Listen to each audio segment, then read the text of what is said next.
Hello student, 7th class की हिंदी अपना 5वां पार्ट चल रहा है मिठाई वाला। तो आगे हम इसको पढ़ लेते हैं। मिठाई वाले को वही तो नहीं है जो पहले खिलौने बेचा करता था। क्या वह पहले खिलौने भी बेचा करता था? हाँ, जो आकार प्रकार तुमने बतलाया उसी प्रकार का वह भी था। तो वही होगा, पर भाई है वह एक उस्ताद। प्रतिदिन इसी प्रकार उस मुरली वाले की चर्चा होती। प्रतिदिन नगर की प्रत्येक गली में उसका मादक नशीला यानी मृदुल कोमल स्वर सुनाई पड़ता। बच्चों को बहलाने वाला मुरलिया वाला। रोहिणी ने भी मुरली वाले का यह स्वर सुना। तुरंत ही उसे खिलौने वाले का स्मरण हो आया।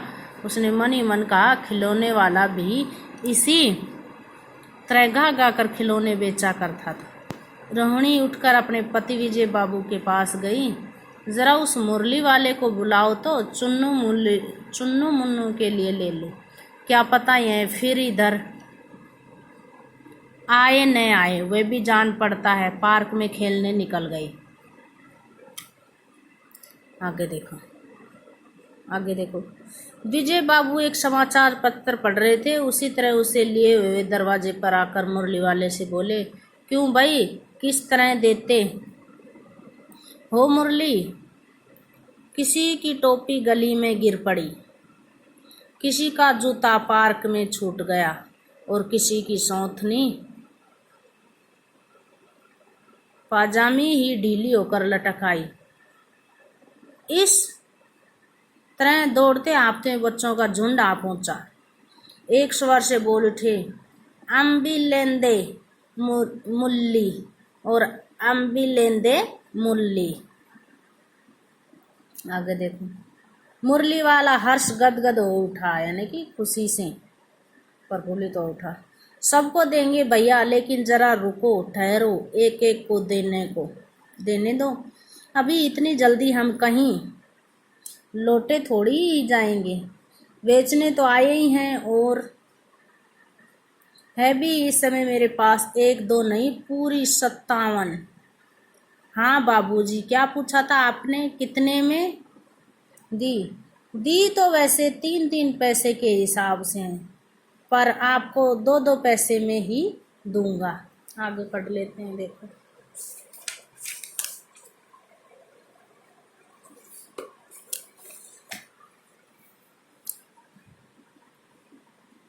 विजय बाबू भीतर बाहर दोनों रूपों में मुस्कुरा दिए। मन ही मन कहने लगे, कैसा है, देता तो सबको इसी भाव से, पर मुझ पर उल्टा एहसान लाद रहा है। फिर बोले, तुम लोगों की झूठ बोलने की आदत होती है। देते होगे सभी को 2-2 पैसे में, पर एहसान का बोझा मेरे ही ऊपर लाद रहे हो। मुरली वाले एकदम हाथ पर भी तो उठा, बोला, आपको क्या पता बाबूजी की इसकी असली लागत क्या है? यह तो ग्राहकों का दस्तूर होता है कि दुकानदार चाहे हानि उठाकर चीज क्यों न बेचे, पर ग्राहक यही समझते हैं दुकानदार मुझे लूट रहा है। आप भला काहे को विश्वास करेंगे? लेकिन सच पूछिए तो बाबूजी, असली दाम 2 ही पैसा है। आप कहीं से 2 पैसे में मुरली नहीं पा सकते। मैंने तो पूरी 1000 बनवाई थी, तब मुझे इस भाव पड़ी है। विजय बाबू बोले, अच्छा, मुझे ज़्यादा वक्त नहीं है, जल्दी से 2 ठो निकालो। 2 मुरलियाँ लेकर विजय बाबू फिर मकान के भीतर पहुंच गए। मुरली वाला देर तक उन बच्चों के झुंड में मुरलियाँ बेचता रहा। उसके पास कई रंग की मुरलियाँ थीं।